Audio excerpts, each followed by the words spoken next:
Parents who have concerns about their child's motor milestones are getting bad advice. In fact, if you've gotten advice about motor milestones or are concerned about just overall your child's development, this video is for you, because I really want to walk through the basics of developmental milestones and why the motor system plays such a huge role in overall development. Now, my name is Dr. Matt. I'm a pediatric chiropractor at PwC Chiropractic. And one of the things we focus on so carefully is the development of the motor system, because the overall nervous system is connected with it. So when we see babies that are struggling maybe with latching, nursing, swallowing, some of those easy motor functions that happen right at birth, those struggles often lead to struggles with cross-crawling, struggles with head control, struggles later on when, we start to walk and move and be coordinated and organized with our movements, and then run and just overall develop. Those are all tied to other things in these developmental milestones. And so when we look at the big picture, we have to narrow down to these little sequences or windows of motor development and how that helps fuel overall development. So the purpose of this video, if you've heard the term, they'll just grow out of it or they'll just get around it, neurologically, that often doesn't happen. And the reason that often doesn't happen is because our nervous systems are built in sequence. When we activate really early on, latching and basic head control, basic cross crawl, rolling, doing all of those different things, those are building blocks for what comes next. If a baby isn't really good at latching or head control, then that is going to put their sequence off for when it comes to moving and crawling and standing and walking. And oftentimes, this is where you'll find them skip milestones altogether, or the coordination in one milestone leads to them struggling in the next milestone or later on. And oftentimes with motor milestones, to skip ahead, when kids struggle with that, it often can lead to behavioral challenges, emotional challenges, focus and attention later on when they're 4, 5, 6, or 7, that you can all trace back to the motor system. So I want to go in detail for this on you, because if you've heard that they're just going to grow out of it, that's often not the case. And we really want you to be able to get ahead of that. So I'm going to change screens for you real quick. And this is actually a graph that I use when teaching other chiropractors. So there's a lot going on in here, but what I want you to focus on in this developmental timeline from birth right over here, where we see birth, is initially at birth, kids should be nursing well, having easy movements. They should be, very relaxed in flexion, have a little bit of head control, and they should develop from that with rolling, activating tummy time, being able to come up on all fours, starting cross crawling. And then, we get into this around a little bit before 1 year. The sequence is more important at the time, but where they're more stable, they're able to cruise, they're able to walk, and they're able to coordinate. But what happens during these 3 big motor leaps, or these 3 big motor milestones? Well, a lot happens, right? Our kiddos, not only do they start to, eat solid foods, be exposed to the environment with the immune system, they develop their sensory system, they start to experience behavioral changes and social interactions, and all of these other things are development right along that motor system, but the motor system never stops. And so if they miss a motor milestone or skip a motor milestone, that can actually hamper other forms of development. I'll give you 2 big examples.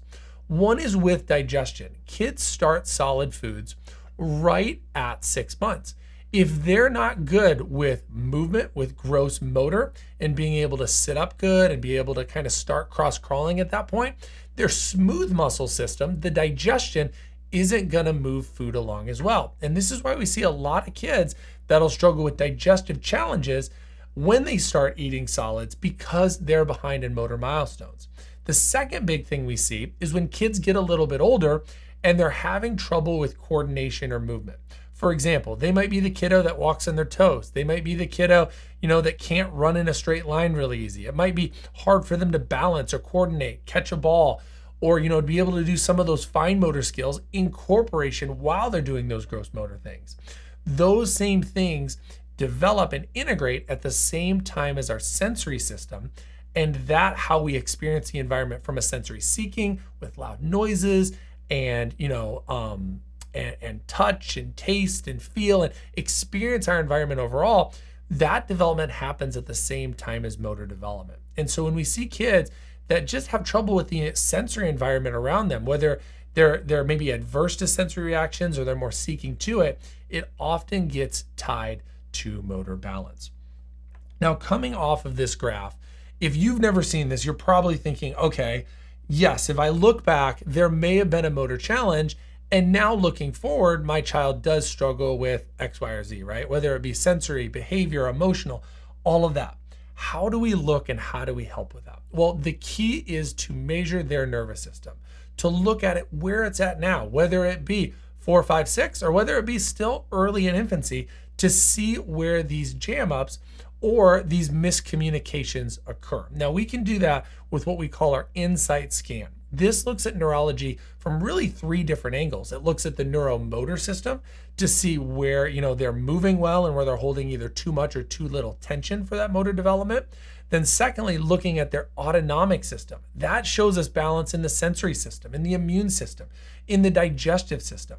And then looking overall at how much just really either energy they have in their system, so kids that are really energetic and bouncing off the walls, or maybe even some exhaustion when we do what we call an HRV or heart rate variability test. Those all help us look at information to say, okay, where is the motor system behind? But then where are the other developmental systems that come with that, either ahead or behind, so that we can get to the bottom of it and we can help them to not only catch up, but catch up in the right sequence, because sequence is so important. The motor system builds upon itself, and every other system of the body builds upon itself too. So the reason I wanted to do this video is don't just, feel like you're helpless if you've heard, okay, they're gonna grow out of it. And maybe they're not, maybe they're still struggling. There are things you can do. We can get that measured, we can look and we can see exactly where it is, and we can develop a care plan and get working to help them get that communication back, to reopen that window, to allow them to master those softer skills to then build upon them for overall really calm and clear development. So really I want you to watch this in knowing that there is action you can take if there is a missed milestone, if there is a delay in a milestone, and it's not as easy as them just growing out and skipping it, but it can really help them down the road in their development if you help them fix that and go back through that sequence. So I hope this finds you well. If you have more questions, please DM us. We'll have a link to this and some more in our bio where you can dig in and look very carefully at how do I get scanned? How do I look at the measurements of how we can help our kids to just respond and just get out of when they're struggling with milestones. Hope this finds you well. Take care.